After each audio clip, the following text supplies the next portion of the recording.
नमस्कार दोस्तों, स्वागत है आपका मेरे चैनल पे। दोस्तों, यूपी होमगार्ड भर्ती परीक्षा का 38वां प्रैक्टिस सेट लेकर मैं आ गया हूँ दोस्तों। ठीक है, तो चलिए शुरू करते हैं अपना ये 38वां प्रैक्टिस सेट दोस्तों। ठीक है, हमारा जो आज का प्रश्न नंबर 1 है वो है चौधरी चरण सिंह अंतर्राष्ट्रीय हवाई अड्डा उत्तर प्रदेश के किस शहर में है दोस्तों। चौधरी चरण सिंह अंतर्राष्ट्रीय हवाई अड्डा आपका यूपी के लखनऊ जिले में है दोस्तों। ठीक है, और इसका एक और नाम है जो कि अमौसी है दोस्तों। ठीक है, तो या चौधरी चरण सिंह अंतर्राष्ट्रीय हवाई अड्डा या फिर अमौसी हवाई अड्डा, दोनों चीज़ आपका सेम नाम है, तो नाम में कंफ्यूज नहीं होना है।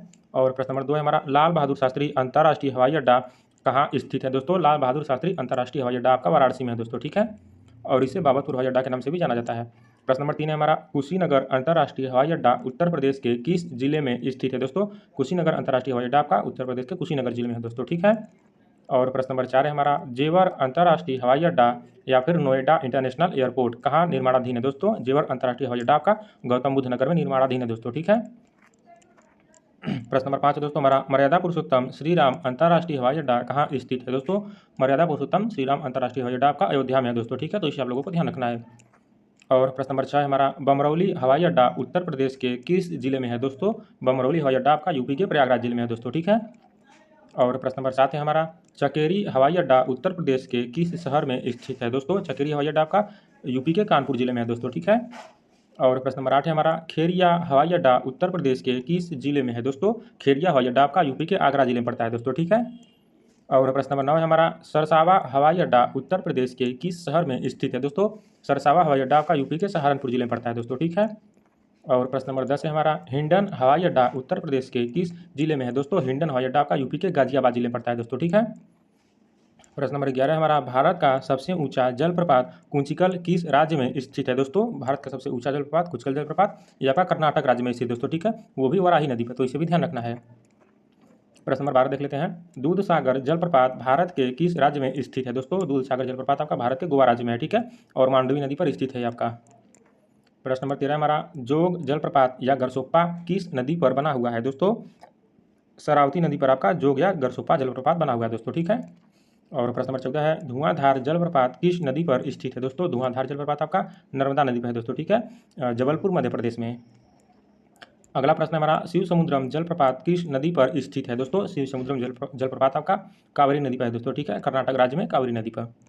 और प्रश्न नंबर 16 है हुंडरू जलप्रपात किस राज्य में और किस नदी पर है दोस्तों। हुंडरू जलप्रपात आपका झारखंड राज्य में है, वो भी स्वर्णरेखा नदी पर दोस्तों। ठीक है, और प्रश्न नंबर 17 है हमारा गोकक जलप्रपात किस राज्य में स्थित है दोस्तों। गोकक जलप्रपात आपका कर्नाटक राज्य में है दोस्तों। ठीक है, और प्रश्न नंबर 18 हमारा चित्रकूट जलप्रपात को भारत का नियाग्रा प्रपात कहा जाता है, तो यह कहाँ है दोस्तों। चित्रकूट जलप्रपात आपका छत्तीसगढ़ राज्य में पड़ता है दोस्तों। ठीक है, इंद्रावती नदी पर यह स्थित है।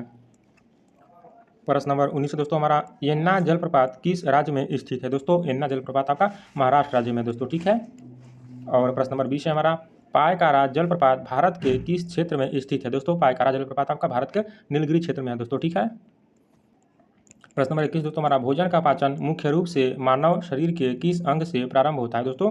भोजन का पाचन मुख से ही प्रारंभ हो जाता है। ठीक है, तो इसे आप लोगों को ध्यान रखना है।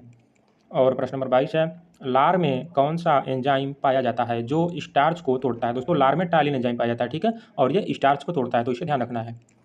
प्रश्न नंबर 23 हमारा जठर रस का स्राव शरीर के किस अंग में होता है दोस्तों। जठर रस का स्राव अमाशय में होता है दोस्तों। ठीक है, तो इसे ध्यान रखना है, जठर रस का स्राव अमाशय में होता है। प्रश्न नंबर 24 दोस्तों हमारा भोजन का सर्वाधिक पाचन और अवशोषण कहाँ होता है दोस्तों। भोजन का सर्वाधिक पाचन और अवशोषण छोटी आंत में होता है दोस्तों। ठीक है, प्रश्न नंबर 25 है यकृत द्वारा कौन सा रस स्रावित होता है जो पित्ताशय में जमा होता है दोस्तों। यकृत द्वारा पित्त रस का स्राव होता है दोस्तों। ठीक है, जो कि पित्ताशय में जमा होता है, इसे इंग्लिश में बाइल जूस भी कहते हैं, तो इसे भी ध्यान रखना है। और प्रश्न नंबर 26 है हमारा प्रोटीन के पाचन के लिए आमाशय में कौन सा एंजाइम सक्रिय होता है दोस्तों। प्रोटीन के पाचन के लिए आमाशय में पेप्सिन एंजाइम सक्रिय होता है दोस्तों। ठीक है, और प्रश्न नंबर 27 है हमारा शरीर का वह अंग जो बिना पचे भोजन से जल का अवशोषण करता है दोस्तों।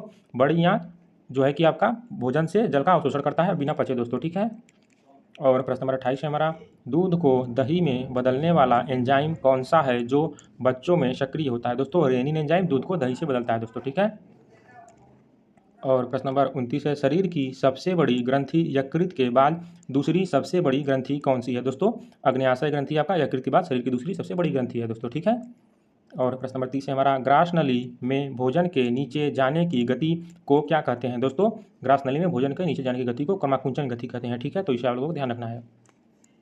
प्रश्न नंबर 31 है हमारा, भारत की संसद किन 3 अंगों से मिलकर बनी है दोस्तों? भारत की जो संसद है आपका राष्ट्रपति, लोकसभा और राज्यसभा से मिलकर बनी है दोस्तों, ठीक है, तो इसे ध्यान रखना आप लोगों को। और प्रश्न नंबर 32 है हमारा, राज्यसभा का पदेन सभापति कौन होता है दोस्तों? राज्यसभा का पदेन सभापति भारत का उपराष्ट्रपति होता है दोस्तों, ठीक है। अगला प्रश्न है हमारा, लोकसभा का सदस्य बनने के लिए न्यूनतम आयु कितनी होनी चाहिए दोस्तों? लोकसभा का सदस्य बनने के लिए न्यूनतम आयु 25 वर्ष होनी चाहिए दोस्तों, ठीक है। और अगला प्रश्न शुरू करने से पहले यदि आप मेरे चैनल पर नए हैं तो मेरे चैनल को सब्सक्राइब कर लीजिए, क्योंकि दोस्तों मैं अपने चैनल पे करंट अफेयर, जीके जीएस और जनरल नॉलेज तथा और सभी गवर्नमेंट एग्जाम के प्रैक्टिस सेट अपलोड करता हूं दोस्तों, ठीक है। तो इस समय मैं यूपी होमगार्ड का प्रैक्टिस सेट अपलोड कर रहा हूँ, इसके बाद ग्रुप डी का प्रैक्टिस सेट अपलोड करूँगा, ठीक है। तो यदि आपने ग्रुप डी का फॉर्म भरा हुआ है तो चैनल को सब्सक्राइब कर दीजिए ताकि आपसे प्रैक्टिस सेट न छूट पाए दोस्तों, ठीक है। चलिए प्रश्न नंबर 34 देखते हैं, राज्यसभा के सदस्यों का कार्यकाल कितने वर्षों का होता है दोस्तों? राज्यसभा के सदस्यों का कार्यकाल टोटल 6 वर्षों का होता है दोस्तों, ठीक है। और प्रश्न नंबर 35 है, स्वतंत्र भारत के प्रथम लोकसभा अध्यक्ष कौन थे दोस्तों? स्वतंत्र भारत के प्रथम लोकसभा अध्यक्ष जीवी मावलंकर जी थे दोस्तों, ठीक है, तो इसे ध्यान रखना आप लोगों को। और प्रश्न नंबर 36 है, संसद के संयुक्त अधिवेशन की अध्यक्षता कौन करता है दोस्तों? संसद के संयुक्त अधिवेशन की अध्यक्षता लोकसभा अध्यक्ष करता है दोस्तों, ठीक है। प्रश्न नंबर 37 है हमारा, राज्यसभा में राष्ट्रपति द्वारा कितने सदस्य मनोनीत किए जाते हैं दोस्तों? राज्यसभा में राष्ट्रपति द्वारा टोटल 12 सदस्य मनोनीत किए जाते हैं दोस्तों, ठीक है। और प्रश्न नंबर 38 है हमारा, धन विधेयक सबसे पहले किस सदन में पेश किया जाता है दोस्तों? धन विधेयक आपका सबसे पहले लोकसभा में पेश किया जाता है दोस्तों, ठीक है। और प्रश्न नंबर 39 है हमारा, भारत का प्रथम नागरिक किसे माना जाता है दोस्तों? राष्ट्रपति को भारत का प्रथम नागरिक माना जाता है। अगला प्रश्न है हमारा दोस्तों, अविश्वास प्रस्ताव किस सदन में लाया जा सकता है दोस्तों? अविश्वास प्रस्ताव आपका केवल लोकसभा में लाया जा सकता है, ठीक है। और अगला प्रश्न है हमारा, होमगार्ड स्वयंसेवक को रात की ड्यूटी के दौरान क्या सावधानी बरतनी चाहिए दोस्तों? होमगार्ड स्वयंसेवक को रात की ड्यूटी के दौरान टार्च का सही उपयोग, सतर्कता और अकेले सुनसान जगह पर जाने से बचना चाहिए दोस्तों, ठीक है। और प्रश्न नंबर 42 है हमारा, क्या होमगार्ड स्वयंसेवक शराब पीकर ड्यूटी पर आ सकता है? तो दोस्तों इसका जवाब है कदापि नहीं, यह गंभीर अनुशासनहीनता है और निष्कासन का कारण बन सकती है, ठीक है। तो गलत कृत्य करने पर आपको निष्कासित किया जा सकता है आपकी ड्यूटी से। अगला प्रश्न है हमारा, ड्यूटी के दौरान सड़क दुर्घटना देखने पर होमगार्ड की पहली प्राथमिकता क्या होनी चाहिए? तो दोस्तों घायल को प्राथमिक उपचार देना और तुरंत एम्बुलेंस को बुलाना चाहिए दोस्तों, ठीक है। प्रश्न नंबर 44 हमारा, यूपी 112 पीआरबी में तैनात होमगार्ड का व्यवहार जनता के प्रति कैसा होना चाहिए? तो दोस्तों 112 में तैनात होमगार्ड का जो व्यवहार है जनता के प्रति विनम्र, सहायक और निष्पक्ष होना चाहिए दोस्तों, ठीक है। प्रश्न नंबर 45 हमारा, किसी महत्वपूर्ण सरकारी भवन की सुरक्षा में तैनात होमगार्ड को क्या नहीं करना चाहिए दोस्तों? किसी महत्वपूर्ण सरकारी भवन की सुरक्षा में तैनात होमगार्ड को ड्यूटी स्थल को बिना अनुमति छोड़ना या मोबाइल पर व्यस्त रहना ये कार्य नहीं करना चाहिए दोस्तों, ठीक है। और अगला प्रश्न है हमारा, अग्नि सुरक्षा में एस या स्मूथरिंग का क्या अर्थ है दोस्तों? स्मूथरिंग का अर्थ ये होता है कि ऑक्सीजन की सप्लाई काट करके आग को बुझाना, ठीक है। जैसे कि कंबल मतलब कि आग लगाए तो कंबल डाल करके आग को बुझाना, इसे ही स्मूथरिंग कहते हैं। और प्रश्न नंबर 47 है, होमगार्ड को सल्यूट करते समय हाथ की उंगलियां कैसी होनी चाहिए? तो दोस्तों आपस में मिली हुई और हथेली सामने की ओर होना चाहिए, तो यही आपका सैल्यूट करने का तरीका होता है। अगला प्रश्न है हमारा, पॉक्सो एक्ट का मुख्य उद्देश्य क्या है दोस्तों? पॉक्सो एक्ट का जो उद्देश्य है बच्चों को यौन अपराधों से सुरक्षा प्रदान करना है दोस्तों, ठीक है। और प्रश्न नंबर 49 है हमारा, होमगार्ड स्वयंसेवक को चुनाव के दौरान क्या नहीं करना चाहिए दोस्तों? होमगार्ड स्वयंसेवक को चुनाव के दौरान किसी विशेष राजनीतिक दल का प्रचार या समर्थन नहीं करना चाहिए दोस्तों, ठीक है। और प्रश्न नंबर 50 है हमारा, ड्यूटी पर रजिस्टर या फिर जीडी में प्रविष्टि क्यों की जाती है दोस्तों? जीडी में प्रविष्टि इसलिए की जाती है कि दिन भर की घटनाओं और ड्यूटी का आधिकारिक रिकॉर्ड रखने के लिए दोस्तों, ठीक है। और प्रश्न नंबर 61 है हमारा, विश्व टीबी दिवस कब मनाया जाता है दोस्तों? 24 मार्च को विश्व टीबी दिवस मनाया जाता है। और प्रश्न नंबर 62 है हमारा, गुलाबी क्रांति का संबंध किससे है दोस्तों? झींगा मछली या प्याज उत्पादन से आपका गुलाबी क्रांति का संबंध है। प्रश्न नंबर 63 दोस्तों हमारा, सौरमंडल का सबसे चमकीला ग्रह कौन सा है दोस्तों? शुक्र ग्रह सौरमंडल का सबसे चमकीला ग्रह है। और प्रश्न नंबर 64 हमारा, शांतिवन किसका समाधि स्थल है दोस्तों? जवाहरलाल नेहरू का समाधि स्थल शांतिवन है। प्रश्न नंबर 65 हमारा, कावेरी नदी का उद्गम स्थल क्या है दोस्तों? ब्रह्मगिरी की पहाड़ियाँ कावेरी नदी का उद्गम स्थल है दोस्तों, ठीक है। और प्रश्न नंबर 66 हमारा, विश्व जल दिवस कब मनाया जाता है दोस्तों? 22 मार्च को विश्व जल दिवस मनाया जाता है। और प्रश्न नंबर 67 हमारा, पद्मावत महाकाव्य के रचयिता कौन है दोस्तों? मलिक मोहम्मद जायसी जी पद्मावत महाकाव्य के रचयिता हैं दोस्तों, ठीक है। और अगला प्रश्न है हमारा, विटामिन B12 में कौन सी धातु पाई जाती है दोस्तों? विटामिन B12 में कोबाल्ट धातु पाई जाती है। अगला प्रश्न है, मानव रक्त का पीएच मान कितना होता है दोस्तों? मानव रक्त का पीएच मान 7.4 होता है, ठीक है, जो कि स्वाद में हल्का क्षारीय होता है। और अगला प्रश्न है, अर्जुन पुरस्कार की शुरुआत किस वर्ष हुई थी दोस्तों? 1961 ईस्वी में अर्जुन पुरस्कार की शुरुआत हुई थी। राइडर कप किस खेल से संबंधित है दोस्तों? राइडर कप आपका गोल्फ से संबंधित है, ठीक है। और Jim Corbett national park Bharat के किस राज्य में है दोस्तों? जिम कॉर्बेट नेशनल पार्क आपका भारत के उत्तराखंड राज्य में है दोस्तों, ठीक है। अगला प्रश्न है, भारत के पहले मुख्य न्यायाधीश कौन थे दोस्तों? हीरालाल जेकानिया जी भारत के प्रथम मुख्य न्यायाधीश थे, ठीक है। तो इसे ध्यान रखना है, काफ़ी अच्छा प्रश्न है। और अगला प्रश्न है हमारा, कंप्यूटर में रैम का पूर्ण रूप क्या है दोस्तों? रैम का फुल फॉर्म होता है रैंडम एक्सेस मेमोरी दोस्तों, ठीक है। और प्रश्न नंबर 75 है हमारा, ईमेल का आविष्कार किसने किया था दोस्तों? रे टॉमलिंसन जी ने ईमेल का आविष्कार किया था। अगला प्रश्न दोस्तों हमारा, भारत की पहली महिला राज्यपाल कौन थी दोस्तों? सरोजनी नायडू जी भारत की प्रथम महिला राज्यपाल थी। और अगला प्रश्न हमारा, वायुमंडल की आर्द्रता मापने वाला यंत्र कौन सा है दोस्तों? हाइग्रोमीटर की सहायता से वायुमंडल की आर्द्रता को मापा जाता है दोस्तों, ठीक है। अगला प्रश्न हमारा, अंतरिक्ष में जाने वाला पहला भारतीय व्यक्ति दोस्तों? राकेश शर्मा जी अंतरिक्ष में जाने वाले प्रथम भारतीय व्यक्ति हैं दोस्तों, ठीक है।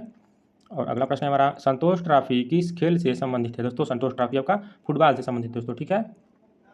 अगला प्रश्न हमारा, अजंता की गुफाएं भारत के किस राज्य में है दोस्तों? अजंता की गुफाएं आपका भारत के महाराष्ट्र राज्य में है दोस्तों, ठीक है। अगला प्रश्न हमारा, लौह पुरुष किसे कहा जाता है दोस्तों? सरदार वल्लभ भाई पटेल जी को लौह पुरुष कहा जाता है दोस्तों, ठीक है। और अगला प्रश्न हमारा, इंडिया गेट कहाँ स्थित है दोस्तों? इंडिया गेट आपका नई दिल्ली में है, ठीक है।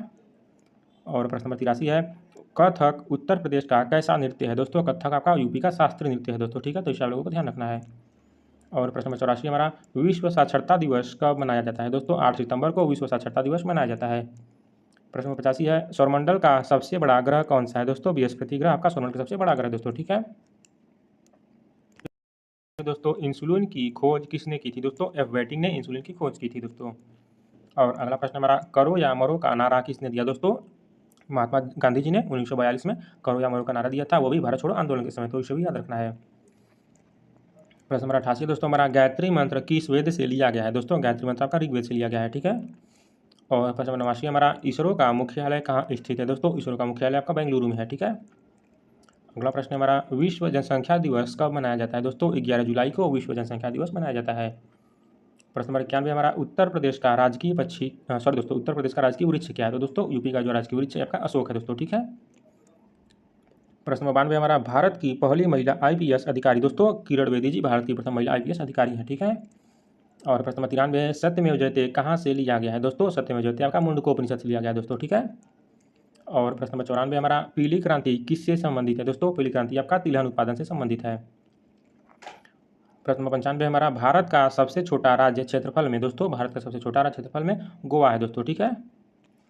और प्रश्न नंबर 96 है, सीपीयू का पूरा नाम क्या है दोस्तों? सीपीयू का पूरा नाम सेंट्रल प्रोसेसिंग यूनिट है दोस्तों, ठीक है। प्रश्न नंबर 97 हमारा, विटामिन सी की कमी से कौन सा रोग होता है दोस्तों? विटामिन सी की कमी से स्कर्वी रोग होता है। प्रश्न नंबर 98 हमारा, वंदे मातरम गीत किसने लिखा है दोस्तों? बंकिम चंद्र चटर्जी जी ने वंदे मातरम गीत लिखा है दोस्तों, ठीक है। और प्रश्न नंबर 99 है, भाखड़ा नांगलबाद किस नदी पर स्थित है दोस्तों? भाखड़ा नांगलबाद आपका सतलज नदी पर है दोस्तों, ठीक है। और हमारा जो आज का आखिरी प्रश्न है वो है, भारत रत्न पाने वाले पहले विदेशी नागरिक दोस्तों? खान अब्दुल गफ्फार खान जी भारत रत्न पाने वाले प्रथम विदेशी नागरिक थे दोस्तों, ठीक है। तो दोस्तों ये हो गया हमारा यूपी होमगार्ड का 38वां प्रैक्टिस सेट दोस्तों, ठीक है। और यदि आप मेरे चैनल पर नए हैं तो मेरे चैनल को सब्सक्राइब कर लीजिए, और वीडियो पसंद आए तो आप मेरा अगला वीडियो भी देख सकते हैं दोस्तों, ठीक है। और यदि आप या फिर कोई रिलेशन का हो आपके, या फिर कोई फ्रेंड हो जो कि यूपी होमगार्ड का फॉर्म भरा हुआ हो और इसकी तैयारी कर रहा हो, तो ये वीडियो आप उस तक पहुंचा दीजिए दोस्तों, ठीक है, ताकि उसे भी प्रैक्टिस सेट का लाभ मिल जाए। और मैं अपने चैनल पर दोस्तों करंट अफेयर, जनरल नॉलेज और प्रैक्टिस सेट यही सब अपलोड करता हूँ। और गवर्नमेंट जॉब यदि कोई आई है जैसे, तो उसकी नोटिफिकेशन भी डालता रहता हूँ दोस्तों, ठीक है। तो यदि आप गवर्नमेंट जॉब की प्रिपरेशन करते हैं तो चैनल को सब्सक्राइब कर दीजिए, ताकि आप ऐसे ही अच्छे अच्छे कंटेंट मिलते रहें दोस्तों, ठीक है। आज के लिए बस इतना ही, कल फिर मिलेंगे नेक्स्ट वीडियो में दोस्तों, तब तक के लिए नमस्कार।